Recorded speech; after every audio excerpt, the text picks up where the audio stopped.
네, 안녕하십니까. 저는 멘토링 앤 강연 교육기부 봉사단 고려대학교 경영학과 19학번으로 재학 중인 강성원입니다. 오늘은 저와 함께 경영학과에 대해 알아볼 건데요. 먼저 경영학과에서는 무엇을 배우는지에 대해서 먼저 알아보겠습니다. 재무는 쉽게 얘기해서 돈이나 재산에 관한 일입니다. 그래서 재무 관리라고 함은 조직의 자금을 조달하고 자금의 운용을 관리하는 행위라고 할 수 있는데요.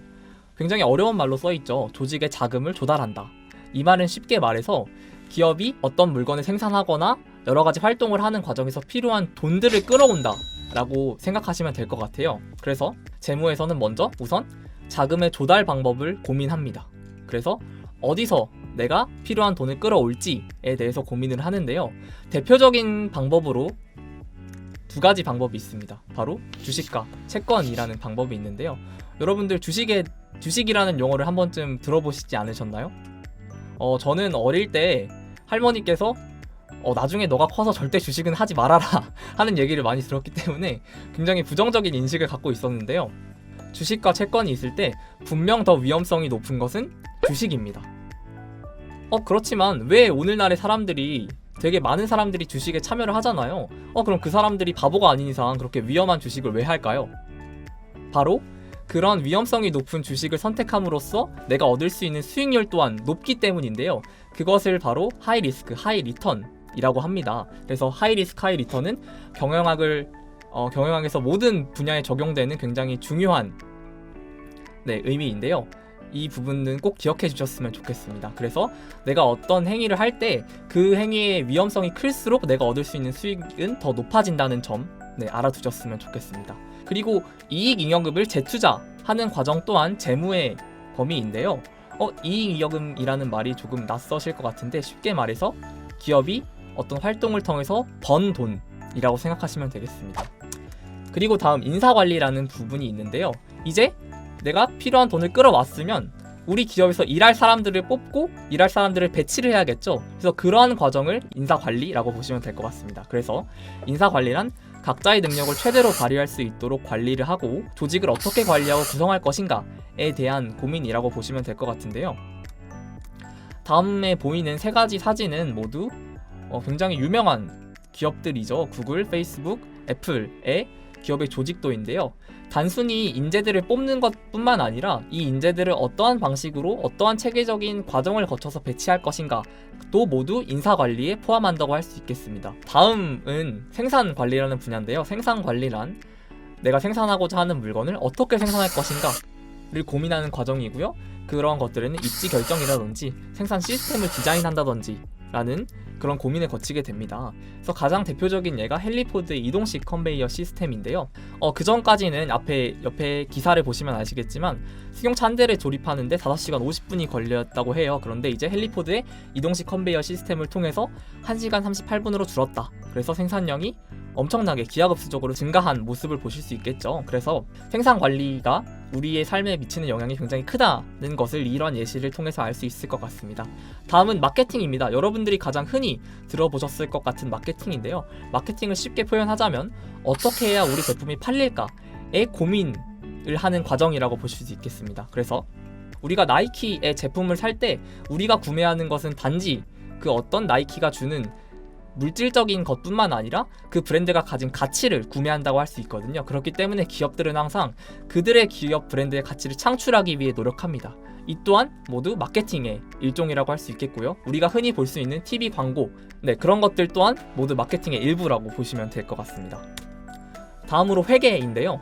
회계는 이번 분기 우리 기업에 대한 건강검진을 내리는 과정이라고 보시면 될 것 같습니다. 그래서 우리 기업이 이번 분기 동안 얼마나 많은 수익을 걷어냈는지, 얼마나 많은 돈을 벌였는지 진단하는 과정이라고 볼 수 있는데요. 그래서 그 회계의 결과물은 바로 재무제표라고 할 수 있습니다. 그 다음으로 다시 재무로 돌아오는데요.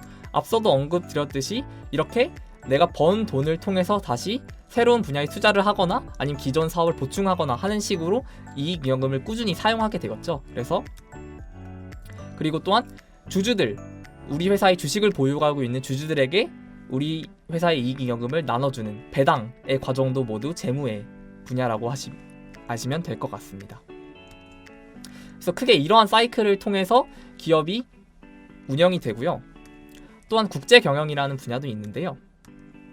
여러분들 다국적 기업이라는 말은 한 번쯤 들어보셨을 것 같습니다. 글로벌 사회에 놓여 있기 때문에 단순히 한 비즈니스의 영역을 어떤 한 나라로 국한하는 것이 아니라 여러 나라에 걸쳐서 운영하게 되는데요. 이렇게 많은 나라에 걸쳐서 비즈니스를 진행하고 있는 기업들을 다국적 기업이라고 합니다.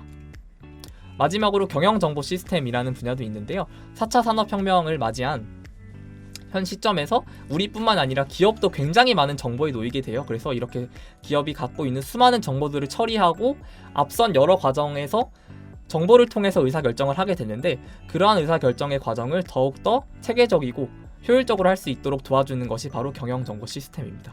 지금까지 7가지 경영학의 분야에 대해서 알아봤는데요. 이제는 경영학에 진학해서 졸업한 이후 어떤 분야로 선배님들이 진출하셨는지 저와 함께 간략하게 알아보겠습니다. 그래서 크게 5가지로 나눠서 볼 수 있을 것 같아요. 먼저 창업, 그리고 CPA 행정고시 혹은 로스쿨, 그리고 취업, 그리고 대학원 진학, 크게 5가지 분야로 진출하신다고 말할 수 있을 것 같습니다. 여러분들이 경영학과에 진학하신다면 분명 여러분들만의 능력을 잘 고려하셔서 앞으로 어떤 방향으로 나아갈지 고민하시는 과정을 꼭 거치셨으면 좋겠습니다. 안녕하세요. 네, 안녕하십니까? 네, 선배님은 고려대학교 경영학과 강성원 선배님 맞으신가요? 네, 맞습니다. 네, 만나서 반갑습니다. 만나서 반갑습니다. 네, 지금부터 제가 이제 짧게 몇 가지 질문 겸 Q&A를 좀 드릴 건데요. 네. 좀 재밌고 그냥 편하게 대답을 해주시면 네. 됩니다. 학과의 지원, 동기 및 입학 노하우가 어떤 게 있을까요? 네.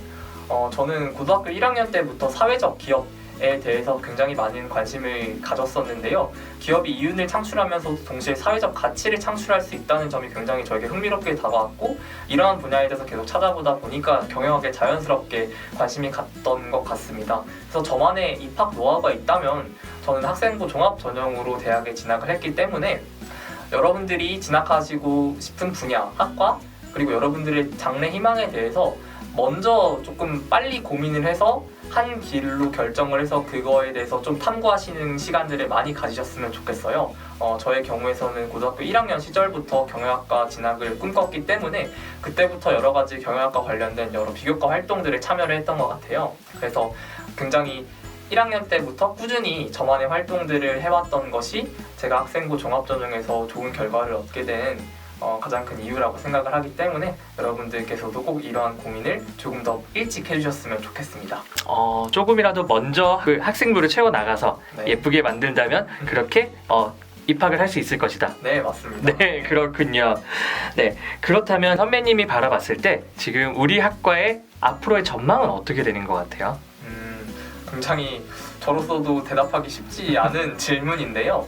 경영학 자체가 제가 앞에서 언급드렸듯이 굉장히 범용성이 높고 내가 어떻게 경영학을 활용하느냐에 따라서 진출할 수 있는 분야가 굉장히 다양하다고 생각합니다.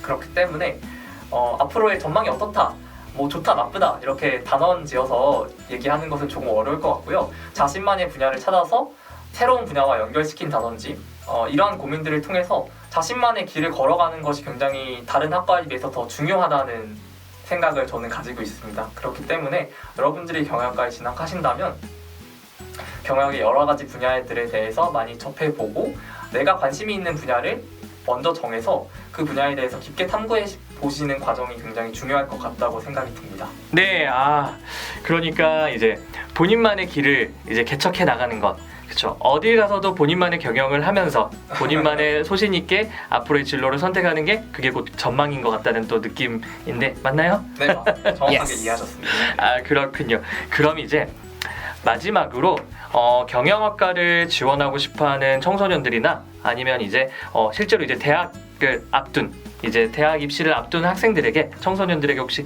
해줄 조언이라는 게 있다면 어떤 게 있을까요? 네, 좋습니다. 경영학과라는 학과 자체가 굉장히 인기가 많은 과잖아요. 그렇기 때문에 사실 저의 주위에서는 어떤 친구들이 있었냐면 조금 성적이 높은 친구의 경우 나는 그냥 성적이 높으니까 별다른 이유 없이 경영학과를 선택하겠다 이런 학생들이 굉장히 많았거든요.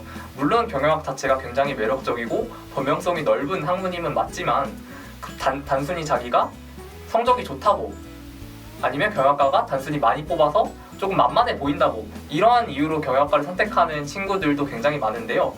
그런 친구들이 경영학과에 진학을 했을 때 제 주위를 조금 둘러보니까 자기가 생각했던 경영학과랑 달랐다는 친구들이 많아요. 그렇기 때문에 그렇게 뭔가 가벼운 이유로 단순히 많이 뽑고 조금 내가 경영학과에 진학을 한다면 뭐랄까 돈을 많이 벌 수 있을 것 같고 이러한 단순한 이유들로 경영학과를 선택하신다면 여러분들이 생각하는 경영학과와 직접 여러분들이 경험하시게 될 경영학과는 조금 다를 수도 있다는 점에서 약간 그 점을 꼭 언급을 드리고 싶네요. 저는 네, 그래서 이제 돈을 보고 생각을 하는 경영학과라면은 너무 앞에 현실과는 다를 것이다. 그렇죠. 그래서 이제 실제로 조금 더 경영학과에 대해서 조금 더 알아보고 미리 조금 공부를 해서 온다면은 경영학을 준비하는 친구들한테는 좋은 도움이 될 거다라는 의미인 것 같네요. 네, 오늘 일단 제가 드린 질문은 여기까지고요. 오늘 너무 좋은 말씀 감사합니다. 네, 오늘 어떠셨나요? 제가 직접 이렇게 경영학과를 소개할 수 있는 자리가 이렇게 있어서 너무 저로서는 영광이었고요.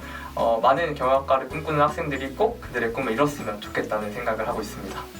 네, 오늘 좋은 말씀 너무 감사합니다. 고생하셨습니다. 감사합니다. 감사합니다.